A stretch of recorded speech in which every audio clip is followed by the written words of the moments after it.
Hey, Sun Devil fans, Brad, Danny with 3TV, CBS 5, and the Speak of the Devils podcast here. Coming at you from Camp Tontozona, overlooking the creek, as a matter of fact, right now. ASU, just a little bit ago, wrapped up their second practice here between the pines, and another great day getting out of the heat of the valleys, about high 70s throughout the most of practice. And it was a pretty eventful session where, again, kind of the defense won the day overall, some good moments on offense.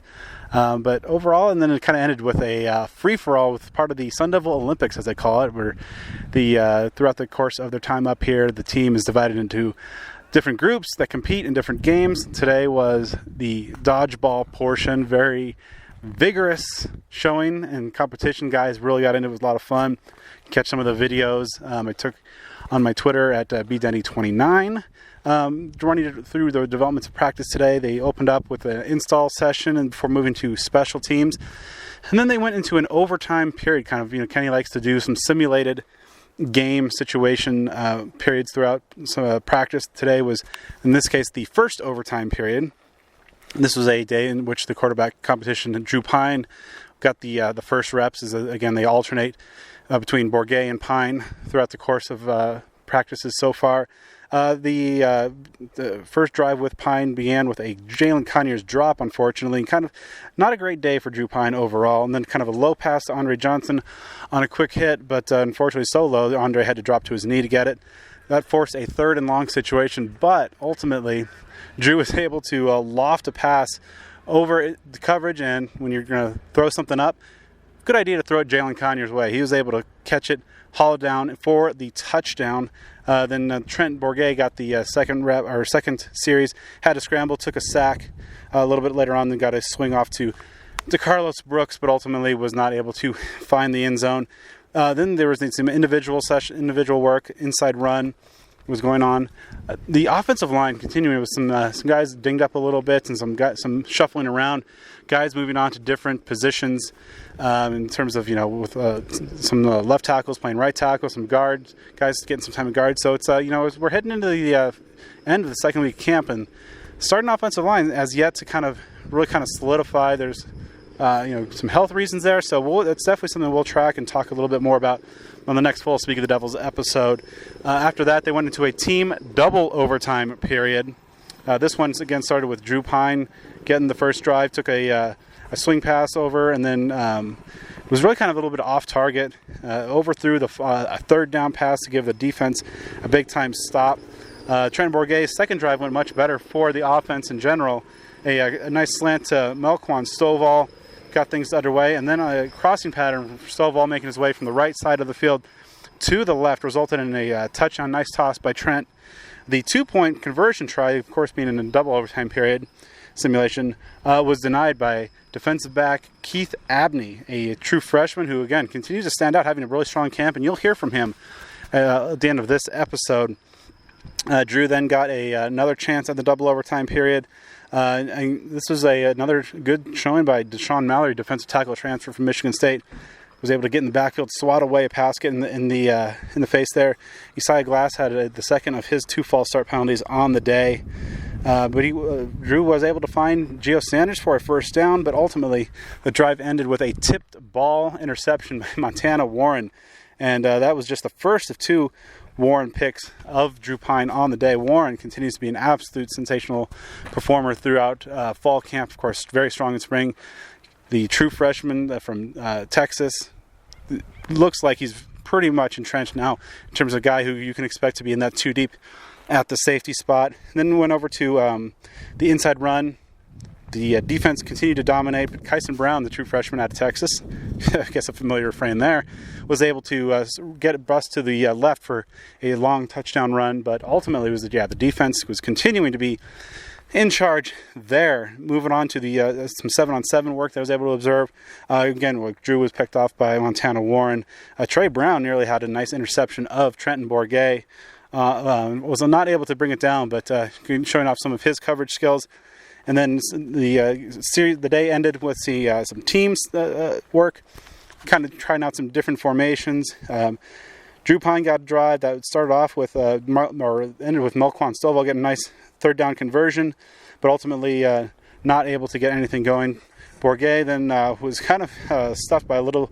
The defense was continuing to get after it. Garen Stansbury had a nice forced fumble, kind of would have been a strip sack, and then a nice screen stuff by Elijah O'Neill, the junior college edge transfer. He's picking things up a little bit as of late.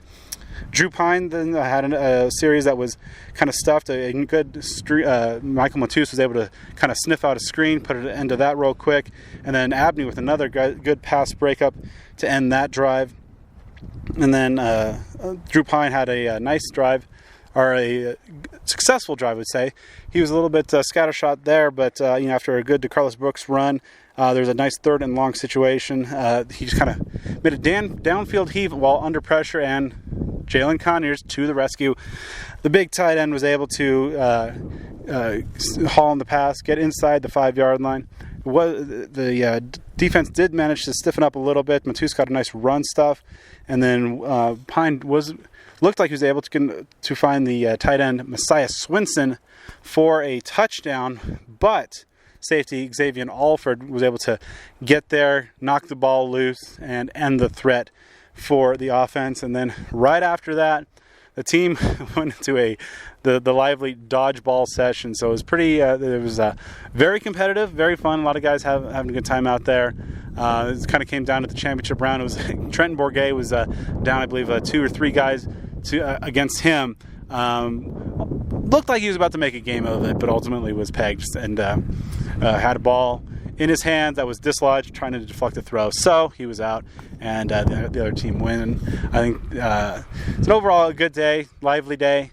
Quarterback battle continues to rage on. I think that you have to give today's edge to Trenton Bourget on that one, but still very close. Tomorrow's scrimmage on the Saturday, 9 a.m. Get here very early.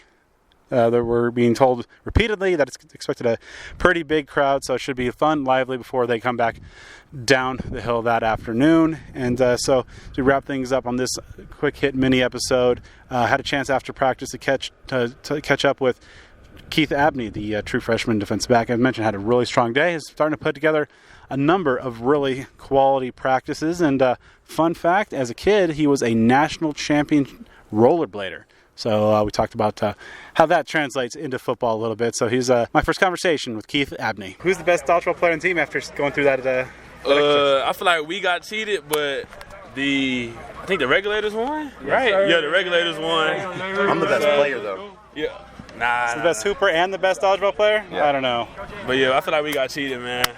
So Jalen, why are you here? How do you think Keith's coming along? Seems like every day I'm noticing this is my Texas boy, man. He actually owes me because I brought him a fan to Camp T because he forgot one. Yeah. But he's doing a great job. He's obviously locking people up. He has a lot of potential, and obviously, hopefully, see him on the field soon. Southern Utah, week 1. So we're ready to go. He's gonna keep working. He's a dog. He's a dog. And he's from Texas. All right. So how's the Camp T experience going so far? Roughing it a little bit. I feel like it's different, but I feel like it's good for us because it's something new. Because practicing. Some people would get drained from saying the same stuff every day, but I feel like being out here is just bringing new energy out from the team. How have you seen you kind of make some strides from practice 1 to now a week and a half or so in? Yeah, sir. I feel like my just little stuff my technique and stuff just got way better. Yeah, just making plays, getting more confident on the field. How do you feel just overall about this defense, kind of what it asks of the cornerback position? I feel like our defense puts us in position to make a lot of plays, and yeah, we just got to make the plays. Yes, sir. Brian Carrington, obviously, coaching the corners. What kind of jumps out at him about, what he brings to the field, coaching you guys up? I feel like he is more of a technical guy. He's going to be on you about the little things. A lot of coaches just let you out there and play and coach you up from there. But in meetings, we spend a long time in meetings going over the little things so he can be right on the field. So I believe you're, in the past, a former national champion inline skater. Oh, yes, sir. Yes, sir. Any of that kind of translate over, maybe footwork-wise, into football? Yeah, I feel like just being able to move laterally and stuff like that, I feel like it just all plays a part. Just my footwork and stuff just carries over from skating and football. How did you get involved in skating? Were you doing football at the same time? Yes, sir. I've been doing both, but until COVID is really when I stopped. But I got involved because I used to go to the skating rink a lot when I was little. So, yeah, we used to skate. I used to win the races, and then I guess it just went from there. Just started doing it professionally. And so you're looking forward ahead to the opener 31st. What are some of the things that you want to make sure that you've done over the next couple of weeks to kind of position yourself well to get in that rotation? Just keep coming out here, working hard, learning from the older guys, just listening to coaches, being a coachable player, and just being technically sound. Yo, can I airdrop one of you guys? So Keith, do you think this environment, which is so different than Tempe, probably so different from Texas too, is something that really can bring out, the best out of players? Yes, sir. I feel like it's adversity. We want to, as a football team, we got to be able to face a lot of adversity. So I feel like this is something to kind of test us, to see how we act and react, because we're in the cabins and stuff like that. So, yeah, I feel like it's just a lot of adversity. I feel like we're handling it pretty well. I was just talking about just like a different vibe as far as like a cooler temperature. Oh, yeah. Seeing all those trees and everything. Yes, Does it kind of make you play harder? I mean, I feel like the field, you're gonna play hard regardless of the field, but it is cool being out here. The vibe is definitely different, and I like the view out here. As somebody who arrived in the summer, how hard was it for you to come into really an established group, and really trying to make a name for yourself, unless some people had the leg up on you because they're in the spring? Yes, sir. I feel like, if you come in in the spring, you got like a one-up because you get to like prove yourself in the spring. But coming in the summer, I just put my head down and worked every day and grinded. I feel like the coach took notice of that. I mean, for somebody like yourself that covered the team for a long time, it's crazy to see how much talent there is in the wide receiver group, even compared to last year. Yes, as the guy that's really facing them every day in practice, how challenging is it? It's very challenging. I feel like we got a very elite group, probably the best in Pac-12, not gonna lie. But I feel like that's good. Iron sharpens iron, so we're going against the best every day. So we'll be ready when the season comes. What's some of the cornerbacks that have been, mentors to you, really trying to, bring you up and really show you, what to do, what not to do on the field and off the field? Ro Torrance, Ed Woods, D Ford, Mason Williams. Those are the four guys that have been helping me and guiding me along the way. What do you think has been the biggest adjustment, just arriving in Tempe a couple months until now? The biggest adjustment, probably the heat. Like, it's no breeze out here. Like in Texas, we got a little breeze. There's no breeze out here. So that's probably the biggest adjustment. But besides that, everything's going pretty good. So you committed and signed with the Pac-12 team, but come next year, it's going to be a Big 12 team, and yes, sir. Obviously that Texas footprint. What's your thoughts on the move? I feel like that's a good move, big move for us, because obviously we get to play back home, play in Texas, so it's going to be a lot of big games. I feel like in a recruitment standpoint, we're going to get a lot of more Texas kids to come out here. So I feel like the future's going to be great here. So when your family back home heard about the news, they're yes, probably hootering and hollering on that one. Yes, sir. Yes, sir.